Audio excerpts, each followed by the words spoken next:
علماء اجازت دیتے ہیں کہ یہ انسان کے ذہن میں ہوتا ہے کہ مجھے کون کون سی نماز چھوٹی ہے.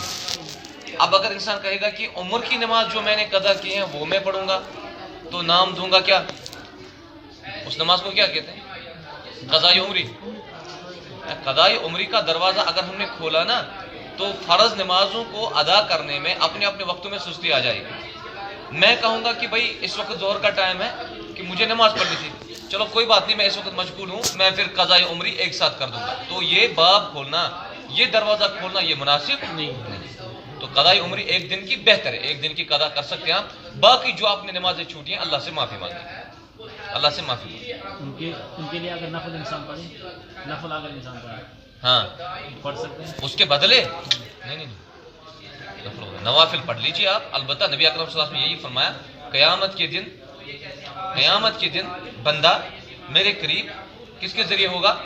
نوافل کے ذریعے، نوافل کے ذریعے پڑھنی چاہیے. جی شیخ، اب اگر نماز قضا ہو گئی، اب ایک وقت قضا ہو گئی لیکن دوسرے وقت کا ٹائم آ گیا تو پہلے وہ جو قضا ہوا ہے وہی ادا کرنے کی. ہاں اگر آپ کو ظہر کی نماز قضا ہو گئی ہے، امام عصر پڑھا رہا ہے، جی شیخ، جب آپ مسجد میں داخل ہو گئے تو یہ عصر کا ٹائم ہے، آپ نے ظہر نہیں پڑھا، امام صاحب نے عصر کے لیے اللہ اکبر کیا، آپ ظہر کی نیت کر کے اللہ اکبر کر لیجیے. آپ پیچھے ظہر پڑھ لیجیے عصر والے امام کے پیچھے، امام عصر پڑھے گا، آپ کی ظہر آ گئی، اس کے بعد آپ عصر پڑھیے. جی شیخ، اب اگر ظہر بھی چھوٹ گئی، عصر بھی چھوٹ گئی، مغرب بھی، عشاء کے وقت آ گئی تو عشاء وقت وہی سیم. دیکھیے وہاں پہ آپ پہلے عشاء ہی پڑھ لیجیے، وہاں پہ آپ پہلے عشاء ہی پڑھ لیجیے. نہیں تو آپ یہ بھی نیت کر سکتے ہیں کہ اگر وہ عشاء پڑھا رہا ہے آپ ظہر کی نیت کیجیے، اس کے بعد عصر مغرب اور عشاء پڑھ لیجیے. اب اگر مغرب چھوٹ گئی تو عشاء کے ٹائم ہم آ گئے ہاں تو اس وقت مغرب کی نیت کیجیے.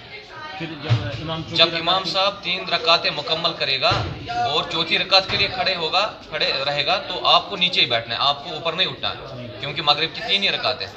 تو جب آپ اتحیات میں ہیں، آپ نے اتحیات درود ابراہیم پڑھا، تب تک امام صاحب چوتھی رکعت مکمل کر کے نیچے آ گیا، سجدے 2 کر دیے، تو اس کے بعد امام بھی تشہد میں رہے گا، اتحیات میں رہے گا، پھر آپ کو سلام پھیرنی ہے اس امام کے ساتھ تو آپ کی مغرب آ جائے گی. جی شیخ، جب تک وہ چوتھی رکعت مکمل کریں گے تب تک ہم اتحیات اور درود شریف پڑھ لیں گے. ہاں اور جب وہ پھر تشہد میں آ جائیں گے وہ تو ہم اس وقت کیا پڑھیں؟ بس خاموش رہیں جب تک وہ سلام پھیرے. اب اگر عصر کی چھوٹ گئی، مغرب کے وقت آ گئے تو تیسری رکعت کے بعد چوتھی پڑھنی ہے. ہاں اس کے بعد آپ 1 رکعت الگ پڑھیے. اچھا سلام ساری چیزیں وتر سے پہلے، وتر آخری نماز. مغربس میں تیل سلام پھیرنی تیل تتنس مغرب ٹائمس اگر عصر پڑھو. ہاں نہیں پھرنی ہے سلام، ہاں آپ کو عصر پڑھنا.